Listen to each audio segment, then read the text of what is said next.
नमस्कार दोस्तों, स्वागत है आपका न्यूज़ 24 में। आइए दोस्तों, बिना समय गवाए पहले क्वेश्चन की ओर बढ़ते हैं। पहला क्वेश्चन आपके सामने है, रक्त के तरल भाग को किस रूप में जाना जाता है? ऑप्शन है आपके पास में रोंटगन, प्लेटलेट्स, रक्त कोशिका या फिर प्लाज्मा। तो आपका सही आंसर हो जाएगा ऑप्शन नंबर डी, प्लाज्मा।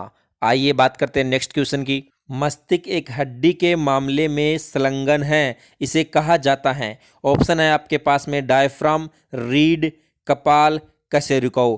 तो ऑप्शन नंबर सी आपका बिल्कुल सही हो जाएगा, कपाल। नेक्स्ट क्वेश्चन आपके सामने है, बिजली के विज्ञान को कहा जाता है। ऑप्शन है आपके पास में वायु विद्या, अंतरिक्ष विज्ञान, चुनाव विज्ञान या फिर फुल्मिनोलॉजी। तो ऑप्शन नंबर डी आपका बिल्कुल सही आंसर हो जाएगा, फुल्मिनोलॉजी कहा जाता है बिजली के विज्ञान को। अगला क्वेश्चन देखिए, मर्चेटिया के थैलस के बाहर विशेष संरचनाएं होती हैं जिन्हें कहा जाता है। ऑप्शन आपके पास में तनाकंद, परकंद, स्पोरांगियम या इनमें से कोई नहीं। तो सही आंसर हो जाएगा ऑप्शन नंबर बी, परकंद। नेक्स्ट क्वेश्चन आपकी स्क्रीन पर आपके सामने है, चुंबक का सबसे मजबूत भाग होता है। ऑप्शन है कारनोट, दक्षिणी ध्रुव, उत्तरी और दक्षिणी ध्रुव या फिर उत्तरी और दक्षिणी ध्रुव की मध्यमिका। तो ऑप्शन नंबर सी आपका बिल्कुल सही हो जाएगा, उत्तरी और दक्षिणी ध्रुव चुंबक का सबसे मजबूत भाग होता है। चलिए नेक्स्ट क्वेश्चन, हवा के कारण होता है। ऑप्शन है वायुमंडलीय दबाव में अंतर, वायुमंडलीय तापमान में अंतर या पृथ्वी का घूमना या फिर है पृथ्वी की क्रांति। तो इसका सही आंसर हो जाएगा वायुमंडलीय दबाव में अंतर। ऑप्शन नंबर ए बिल्कुल सही हो जाएगा। चलिए बात करते हैं नेक्स्ट क्वेश्चन की। कंगारू के पेट में एक थैली होती है जिसके रूप में जाना जाता है।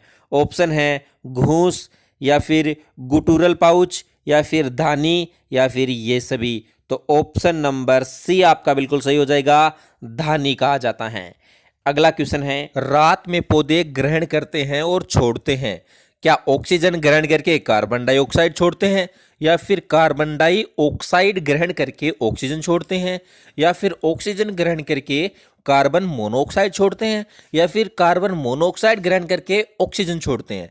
तो आपका बिल्कुल सही आंसर हो जाएगा ऑप्शन नंबर ए, ऑक्सीजन ग्रहण करते हैं और कार्बन डाइऑक्साइड को छोड़ते हैं रात के समय पौधे। समझ गए? बात करते हैं अगले क्वेश्चन की। समान आणविक सूत्र वाले लेकिन विभिन्न संरचनात्मक सूत्रों वाले अणु कहलाते हैं।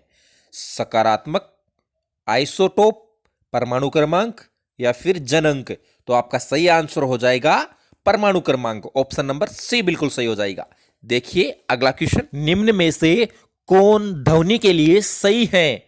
क्या ध्वनि निर्वात के माध्यम से यात्रा नहीं कर सकती या फिर ध्वनि गैसों के माध्यम से यात्रा नहीं कर सकती या फिर ध्वनि सरल पदार्थों के माध्यम से यात्रा नहीं कर सकती या ध्वनि ठोस के माध्यम से यात्रा नहीं कर सकती? बताइए दोस्तों, कौन सा ऑप्शन सही है? तो ध्वनि की बात करें तो ध्वनि ए पर जाएंगे। ध्वनि निर्वात के माध्यम से यात्रा नहीं कर सकती और सभी माध्यम से ध्वनि यात्रा कर सकती हैं।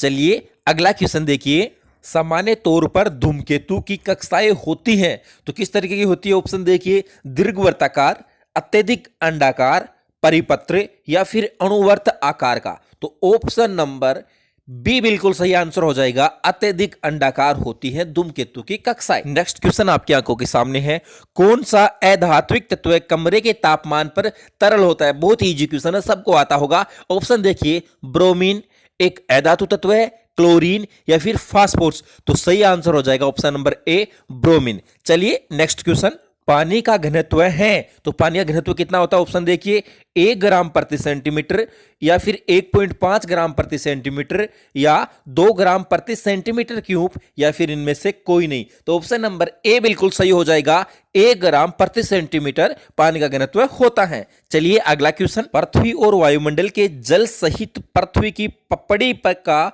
लगभग 50% भाग होता है। तो देखिए ऑप्शन पानी का होता है या फिर कार्बन डाइऑक्साइड का होता है या फिर सिलिकॉन का या मिट्टी का। तो ऑप्शन नंबर ए की तरफ जाएंगे, पानी का भाग होता है। पृथ्वी और वायुमंडल के जल सहित पृथ्वी की पपड़ी पर लगभग 50% भाग पानी का होता है। चलिए बिना समय गवाए अगला क्वेश्चन देखिए, विटामिन ए की कमी से होता है। ये देखिए थर्ड क्वालिटी का क्वेश्चन है, सबको आता होगा, जिसको नहीं आता वो मान लीजिए अपनी तैयारी जीरो है। तो भैया तैयारी में लग जाओ बिना समय गवाए। चलिए क्वेश्चन देखिए, विटामिन ए की कमी से कौन सा रोग होता है? ऑप्शन देखिए, रक्तौंधी, सूखा रोग, पाजी या फिर बाल झड़ना। तो ऑप्शन नंबर ए बिल्कुल सही हो जाएगा, विटामिन ए की कमी से रक्तौंधी रोग होता है। अगला क्वेश्चन देखिए, फकीरों को शिक्षा देती हुई स्त्रियां, कुरान पढ़ती हुई शहजादी, जहाज आदि के चित्र किस शैली के अच्छे चित्रण हैं? ऑप्शन देखिए, मेवाड़ शैली के, कोटा शैली के, जयपुर शैली के, अलवर शैली के। तो इसमें आपका सही आंसर हो जाएगा ऑप्शन नंबर सी, जयपुर शैली के। अगला क्वेश्चन देखिए, मत्स्य संघ के विलय के पश्चात निर्मित एकीकृत संघ को किस नाम से जाना जाता है? तो ऑप्शन है संयुक्त वृहत राजस्थान, राजस्थान संघ, आधुनिक राजस्थान या फिर संयुक्त राजस्थान। तो ऑप्शन नंबर ए बिल्कुल सही हो जाएगा, संयुक्त वृहत राजस्थान के नाम से जाना जाता है। देखिए अगला क्वेश्चन, बड़ोवेश हैं। तो ऑप्शन देखिए, पकाने के लिए सब्जी काटना, विवाह के समय वधु के लिए बनाई गई एक विशिष्ट पोशाक, या फिर लकड़ी में खुदाई करने का उपकरण, या उपरोक्त सभी। तो बड़ोवेश क्या है दोस्तों? ऑप्शन नंबर बी आपका बिल्कुल सही हो जाएगा, विवाह के समय वधु के लिए बनाए गए विशिष्ट पोशाक को बड़ोवेश कहते हैं। अगला देखिए, राज्य में मिट्टी या मृदा संरक्षण हेतु क्या उपाय है? तो ऑप्शन देखिए दोस्तों, पहाड़ी ढालों पर व बंजर भूमि पर वृक्षारोपण किया जाए, या खेतों की मेड़बंदी की जाए, या फिर पशुचारण को सीमित किया जाए, या उपरोक्त सभी। तो आपका सही आंसर क्या हो जाएगा?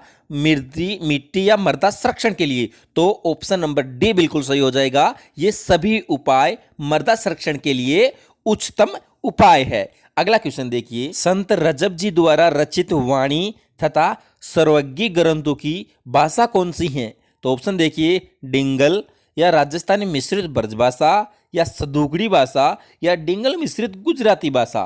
तो ऑप्शन नंबर सी बिल्कुल हो जाएगा, संत रजब जी की भाषा थी सदुगड़ी भाषा। ऑप्शन नंबर सी सही है। अगला क्वेश्चन देखिए, बजेड़ा किसे कहते हैं? तो किसे कहते हैं दोस्तों बजेड़ा? ऑप्शन देखिए, धान की फसल, एक विशिष्ट प्रकार का गोटा, या फिर पान का खेत, या विवाह की एक रस्म होती है। तो ऑप्शन नंबर सी बिल्कुल सही हो जाएगा, बजेड़ा पान के खेत को कहते हैं। अगला क्वेश्चन देखिए, ताम्रयुगीन संस्कृति की जननी किस पुरास्थल को कहा जाता है? तो ऑप्शन देखिए, गणेश्वर, आहाड़, बेराट, कालीबंगा। तो ऑप्शन नंबर ए बिल्कुल सही हो जाएगा, गणेश्वर को ताम्रयुगीन संस्कृति की जननी कहा जाता है। अगला क्वेश्चन देखिए, तिम्मनगढ़ दुर्ग राजस्थान के किस जिले में स्थित है? तो देखिए ऑप्शन, भरतपुर, करौली, अजमेर, उदयपुर। तो तिम्मनगढ़ के लिए अपन जाएंगे option number B, Karauli. Karauli में है तिम्मनगढ़। चलिए अगला क्वेश्चन देखिए, लाठी सीरीज राजस्थान के किस जिले में स्थित हैं? तो ऑप्शन देखिए, जैसलमेर, बीकानेर, जोधपुर, बाड़मेर। तो लाठी सीरीज है तो जाएंगे जैसलमेर की तरफ, ऑप्शन नंबर ए बिल्कुल सही हो जाएगा। अगला क्वेश्चन देखिए, मरु महोत्सव आयोजित किया जाता है। तो ऑप्शन देखिए, बाड़मेर, बीकानेर, जैसलमेर, जोधपुर। तो मरु महोत्सव के लिए भी जाएंगे जैसलमेर। तो ऑप्शन नंबर ऑप्शन नंबर सी बिल्कुल सही हो जाएगा, जैसलमेर। चलिए बात करते हैं अगले क्वेश्चन की, निम्न में से स्त्रियों के ओढ़ने का वस्त्र हैं। तो ऑप्शन देखिए, धनक, धमाल, धांस, या फिर नकीब। तो ऑप्शन नंबर सी बिल्कुल सही हो जाएगा, धांस। धांस स्त्रियों के ओढ़ने का वस्त्र है। चलिए अगला क्वेश्चन, राज्य में मिलने वाले टंगस्टन का आयशक है। तो ऑप्शन देखिए, स्केलाइट, फर्वेराइट, या वुल्फ्रेमाइट, या फिर हार्बलेराइट। तो ऑप्शन नंबर सी बिल्कुल सही हो जाएगा, वुल्फ्रेमाइट। चलिए अगला क्वेश्चन देखिए, कौन सा युग्म या जोड़ा बेमेल है? तो देखिए ऑप्शन, गुलाबी नगर जयपुर, झीलों की नगरी उदयपुर, वस्त्र नगरी कोटा, सूर्य नगरी जोधपुर। तो आपको पता ही होगा दोस्तों कौन सा जोड़ा बेमेल है, ऑप्शन नंबर सी, वस्त्र नगरी कोटा नहीं है दोस्तों, वस्त्र नगरी है भीलवाड़ा। तो ऑप्शन नंबर सी इस क्वेश्चन में सही आंसर हो जाएगा। चलिए अगला क्वेश्चन देखिए, राजस्थान का प्रथम शाखा कब गठित हुआ था? तो ऑप्शन देखिए, 1301 ईस्वी में, 1303 ईस्वी में, या फिर 1311 ईस्वी में, या फिर 1315 ईस्वी में। तो राजस्थान का प्रथम शाखा हुआ था ऑप्शन नंबर ए, 1301 ईस्वी के अंदर हुआ था।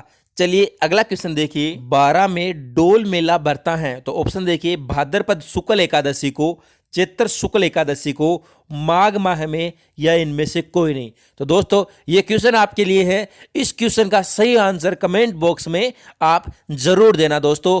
इसका सही आंसर मैं अगले वीडियो में आपको बताऊंगा, और जो भी भाई इसका सही आंसर देगा उसको मेरी तरफ से 100 रुपये फोन पे कर दिया जाएगा।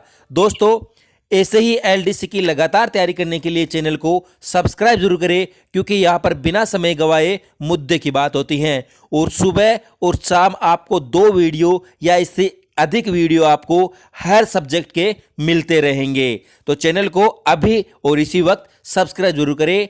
धन्यवाद।